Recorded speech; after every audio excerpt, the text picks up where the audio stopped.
Samantala, sinegundahan naman ni Senator Risa Ontiveros ang naunang mungkahi ni Senator Ping Lacson na tanggalan ng pork barrel funds ang mga mambabatas. Git ng senadora, mas makabubuting ipaubaya na lang sa ehekutibo ang gastusin ng gobyerno nang maiwasan ang anumang tangka ng katiwalian. Narito ang report ni Raymond Dadpaas. Pabor si Senador Risa Ontiveros sa mungkahing tanggalin na ang mga pork barrel fund ng mga congressmen at mga senador. Kasunod dito ng binuhay na panukala ni Senador Panfilo Ping Lacson na tanggalan ng pork barrel fund ng mga mambabatas. Dahil sa 2025 national budget ay nabulgar na may senador na nakakuha ng 10 billion pesos na pork barrel habang may congressman na 15 billion pesos ang pork. Ayon kay Ontiveros, mas mabuting ipaubaya na sa Executive Department ang paggasta sa pondo ng pamahalaan.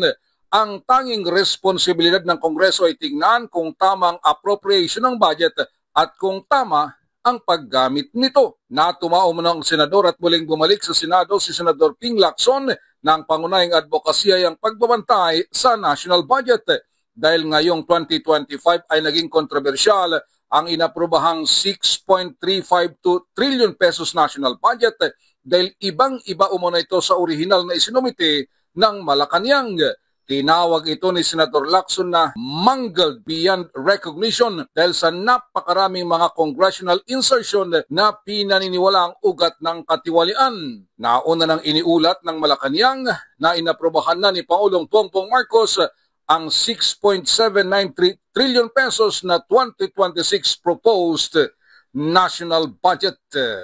Payag naman po ako kasi in principle naman yung mga pondo talaga ay dapat hawak ng o ginagastos ng executive. Opo, mula barangay hanggang sa Office of the President. At ang i-preserve talagang kapangyarihan naman namin sa Kongreso ay yung appropriation, yung power of the purse. Pati yung pag-examine yan ba ay nagagastos na maayos or mali.